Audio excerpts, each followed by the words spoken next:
Hello बच्चों, I am doctor Atula from doctor Atula's house of biology. Continue कर रहे हैं क्लास 11 का रेस्पिरेशन इन प्लांट्स। पिछले वीडियो में हमने टेकअप किया था ग्लाइकोलिसिस और अभी ये हमने पढ़ा था कि ग्लाइकोलिसिस इज कॉमन पाथवे। क्या बनाता है? ग्लाइकोलिसिस में ग्लूकोज का एक मॉलिक्यूल पायरुविक एसिड के 2 मॉलिक्यूल्स की प्रोडक्शन करता है। अब इनका फेट क्या होगा पायरुविक एसिड के मॉलिक्यूल्स की, उसकी अब हम बात करते हैं। लेट अस सी, वो जो पायरुविक एसिड बना था वो या तो अल्कोहलिक फर्मेंटेशन करता है, या वो लैक्टिक एसिड फर्मेंटेशन करता है, या वो एरोबिक रेस्पिरेशन के क्रेब्स साइकिल पे चला जाता है। तो पहले हम बात करते हैं एनारोबिक रेस्पिरेशन की या फर्मेंटेशन की। जब फर्मेंटेशन होनी है तो पायरुविक एसिड के ऊपर एंजाइम एक्ट करता है पायरुवेट डी कार्बोक्सिलेज। उससे क्या होता है? एसिटाल्डिहाइड और कार्बन डाइऑक्साइड की फॉर्मेशन होती है। यहाँ से ये कार्बन डाइऑक्साइड रिलीज हो जाती है एंड वो जो एसिटाल्डिहाइड है उसके ऊपर एक next enzyme, we call it alcohol dehydrogenase का एक्शन होता है। वो अल्कोहल डिहाइड्रोजिनेज एंजाइम साथ ही साथ उसने ग्लाइकोलिसिस के टाइम पर जो PgAl की ऑक्सीडेशन हुई थी वहाँ पर जो NADH बना था ना, वो NADH भी यूटिलाइज कर लेता है। तो इस तरीके से एथेनॉल की फॉर्मेशन होती है, इथाइल अल्कोहल की।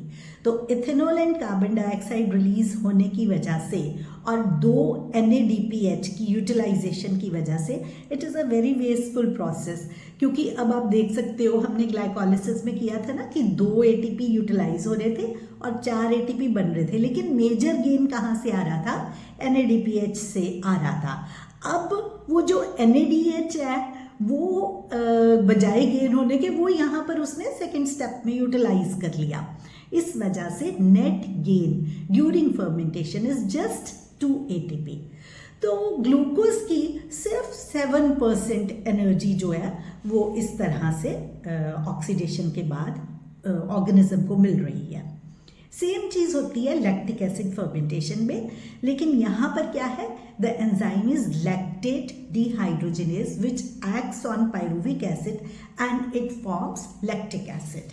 तो यहाँ पर कार्बन डाइऑक्साइड का रिलीज नहीं हो रहा। तो इन बोथ द केसेस उसी तरह से NADH भी यूटिलाइज हो रहा है और एडिशनली कोई भी ATP का सिंथेसिस नहीं हो रहा। तो 2 ATP molecules are released here. Lactic acid की फॉर्मेशन मसल्स के अंदर और इथाइल अल्कोहल की फॉर्मेशन जो है वो लोअर प्लांट्स के और प्रोकैरियोट्स के अंदर होती है। तो ये हमारे पास थी फर्मेंटेशन। इसे जाइमोसिस भी बोलते हैं and it is a type of anaerobic respiration. तो आपको पता है कि जब ये फर्मेंटेशन का प्रोसेस हो रहा है तो ईस्ट ना अपने आप को 13% पे जाके पॉइजन कर लेता है और ईस्ट की डेथ हो जाती है। इससे क्या होगा? एक तो वैसे ही एसिड की प्रोडक्शन हो रही है, हार्मफुल सब्सटेंसेस की प्रोडक्शन हो रही है, ऊपर से ईस्ट की डेथ हो गई। इसका मतलब क्या है कि 13% से नीचे नीचे जो कंटेंट है वो रखा जा सकता है अल्कोहल का during formation of alcoholic beverages. कैसे करते हैं? जब परसेंटेज बढ़ानी होती है तो डिस्टिलेशन का प्रोसेस फॉलो किया जाता है। तो आई होप इससे NCERT के ये आपके पास दोनों क्वेश्चंस कवर हो जाते हैं। अब बात करते हैं हम एरोबिक रेस्पिरेशन की। तो एरोबिक रेस्पिरेशन के प्रोसेस में क्या होगा? इसमें वहाँ इनकम्प्लीट ऑक्सीडेशन थी ग्लूकोज की, अब कंप्लीट ऑक्सीडेशन हो रही है ग्लूकोज की। तो कंप्लीट ऑक्सीडेशन ऑफ ग्लूकोज मतलब पायरुविक एसिड जो बना था it undergoes some further steps. तो वो फर्दर स्टेप्स क्या है? अगर हम देखें तो यहाँ पे कैसे वो यूटिलाइजेशन होती है। पायरुविक एसिड में कोएंजाइम A ऐड होता है और NAD की यूटिलाइजेशन करके अब मल्टीपल एंजाइम्स के साथ, बहुत सारे कंपोनेंट्स के साथ, जैसे मैग्नीशियम की प्रेजेंस में, पायरुविक डिहाइड्रोजिनेज की प्रेजेंस में एसिटाइल कोएंजाइम A की फॉर्मेशन होती है। साथ ही साथ कार्बन डाइऑक्साइड रिलीज हो रही है और NADH की फॉर्मेशन हो रही है, रिड्यूसिंग पार्ट बन रही है। तो इसका मतलब ये सारे स्टेप्स क्या होंगे? ये सारे के सारे स्टेप्स जो है वो ऑक्सीडेटिव डीकार्बोक्सिलेशन के स्टेप्स होंगे, मतलब कार्बन डाइऑक्साइड भी रिमूव हो रही है, साथ ही साथ प्रोडक्ट्स की ऑक्सीडेशन हो रही है। तो ऑक्सीडेशन होने की वजह से वहाँ से ही जो एच आयंस निकलेंगे वही NAD से NADH2 की फॉर्मेशन कर देंगे। तो ये प्रोसेस ऐसे चलता है। तो pyruvic acid plus coenzyme A, acetyl coenzyme A में कन्वर्जन हो गई। This step is called link reaction. क्यों लिंक रिएक्शन बोलते हैं? Because this steps links glycolysis with Krebs cycle. तो इन दोनों को लिंक करने वाला ये लिंक रिएक्शन हो गया। Link reaction immediately gets followed into Krebs cycle. अब क्रेब्स साइकिल को याद करते हुए ना हमने क्या करना है, नंबर ऑफ कार्बन एटम्स को जरूर याद रखना है। जैसे जो पायरुविक एसिड मॉलिक्यूल है वो 3 कार्बन कंपाउंड है। इसके अंदर हमने देखा था कि पायरुविक एसिड से कोएंजाइम ए ऐड होने से हमारे पास बन रहा था एसिटाइल कोएंजाइम ए।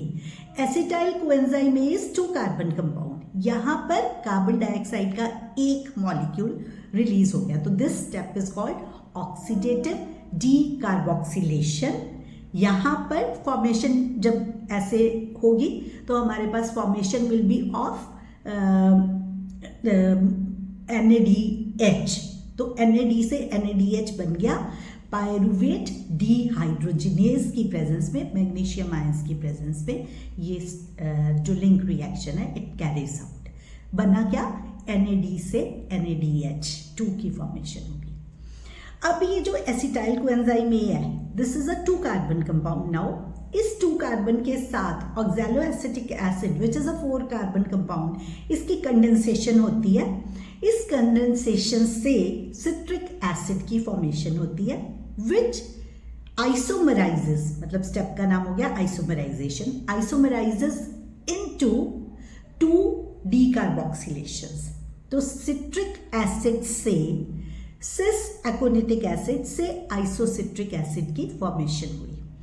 तो जो सिट्रिक एसिड है, क्योंकि ये 2 कार्बन कंपाउंड एसिटाइल कोएंजाइम है and 4 carbon compound oxaloacetic acid, इससे सिट्रिक एसिड है 6 carbon compound.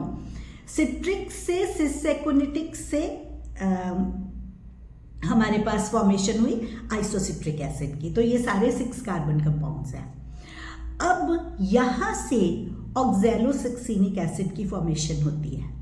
ऑक्सैलोसक्सिनिक acid and then alpha ketoglutaric acid, ये दोनों स्टेप्स जो है वो डीकार्बोक्सिलेशन को लीड करते हैं। Oxalosuccinic acid is now 5 carbon compound. तो 1 कार्बन डाइऑक्साइड यहाँ पर रिलीज हो गई। तो अल्फा कीटोग्लूटारिक एसिड जो है दैट इज 5 कार्बन कंपाउंड। तो यहाँ पर अगेन कार्बन डाइऑक्साइड रिलीज होगी। अल्फा कीटोग्लूटारिक एसिड से फर्दर हमारे पास सक्सिनाइल कोएंजाइम ए की फॉर्मेशन होती है। अगेन 1 कार्बन डाइऑक्साइड यहाँ पर रिलीज हो जाती है, जिससे succinyl coenzyme A is 4 carbon compound. उससे फॉर्मेशन हुई नेक्स्ट सक्सिनिक एसिड की। Succinic acid again is 4 carbon compound. यहाँ पर क्या होगा, इसके साथ साथ एक तो NAD से NADH की फॉर्मेशन हुई, क्योंकि यहाँ पर अगेन वही डीहाइड्रोजिनेज एंजाइम की यूटिलाइजेशन होगी और साथ ही साथ NADH की फॉर्मेशन हो गई। अब सबस्ट्रेट लेवल फॉस्फोरिलेशन एक स्टेप यहाँ पर आता है जब सक्सिनिक एसिड से सक्सिनाइल कोएंजाइम में से सक्सिनिक एसिड की फॉर्मेशन होती है, क्योंकि यहाँ पर क्या होता है कि एक molecule of GTP is formed, लेकिन वो GTP साथ ही साथ GDP में कन्वर्ट हो जाता है एंड इन दिस प्रोसेस वो ADP से ATP की फॉर्मेशन कर देता है। इसको बोलते हैं कपल रिएक्शन। तो in a couple reaction GTP is converted into GDP और वो अपना फॉस्फेट ग्रुप जो है वो ADP को देकर ATP में कन्वर्जन हो जाती है उसकी।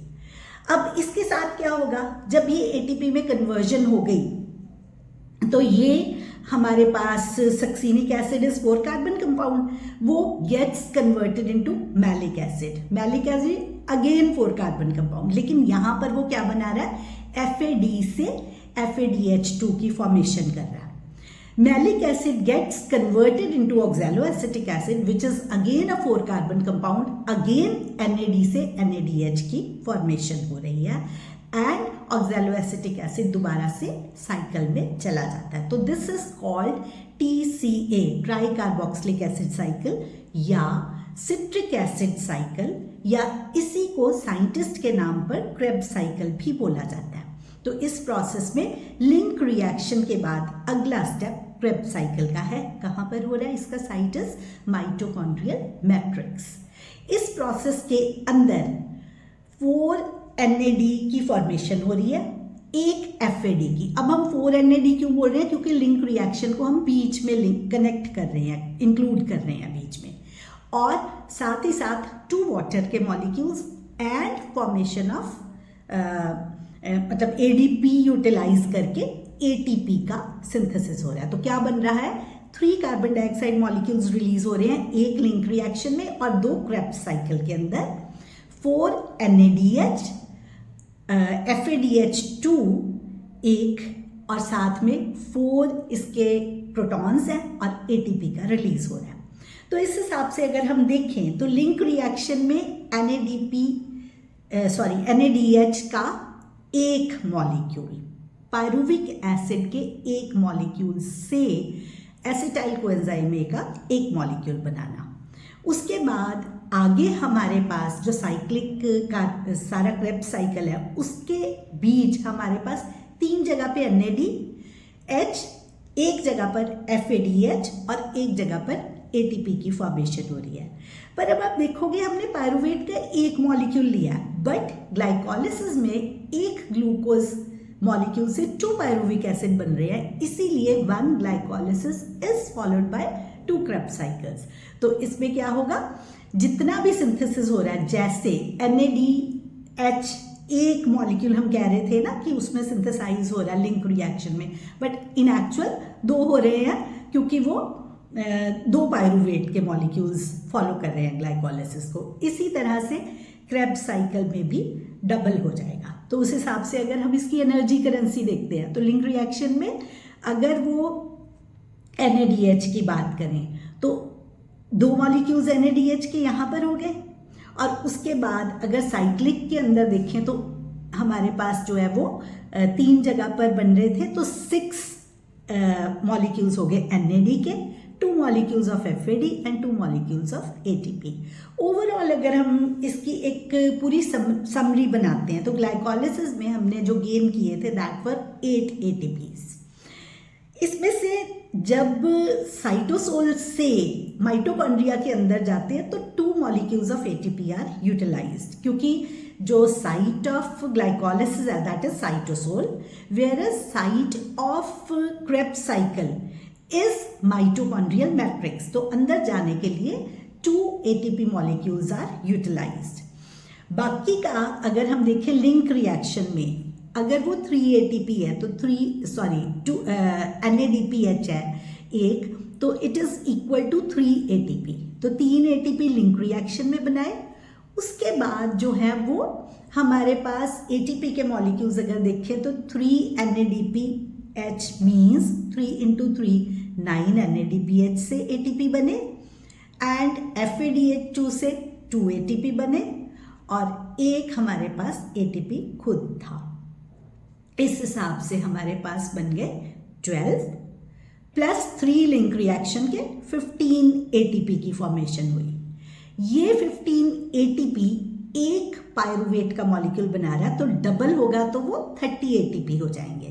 तो ग्लाइकोलिसिस में मिले 8 ATP, क्रेब्स साइकिल से NAD और FADH के बाद जो बने वो 30 ATP बने, लेकिन क्योंकि 2 मॉलिक्यूल्स यूटिलाइज हो गए इसीलिए जो नेट गेन था that will be of 36 ATP. 38 ATP बन रहे थे लेकिन 2 यूटिलाइज हो गए due to the movement of जो सारा ये कंपाउंड्स हैं इनटू माइटोकॉन्ड्रियल मैट्रिक्स. तो इससे हमारे पास 36 ATP का गेन हुआ। अगर हम कंपेयर करें फर्मेंटेशन से, तो फर्मेंटेशन में सिर्फ 2 ATP का गेन हो रहा था, यहाँ पर 36 ATP का गेन हो रहा है। तो ऐसे समटाइम्स दे आस्क यू कि एरोबिक और एनारोबिक रेस्पिरेशन में अगर हम कंपेयर करते हैं तो एनर्जी की क्या वैल्यूज रहती हैं। तो इन द एंड हमारे पास एक जो फाइनल इक्वेशन अगर हम देखें तो that will be pyruvic acid plus 4 NAD plus FAD plus 2 H2O plus ADP plus inorganic phosphate mitochondrial matrix के अंदर जाकर 3 molecules of carbon dioxide, 4 NADH plus 4 protons plus FADH2 and ATP का synthesis करते हैं।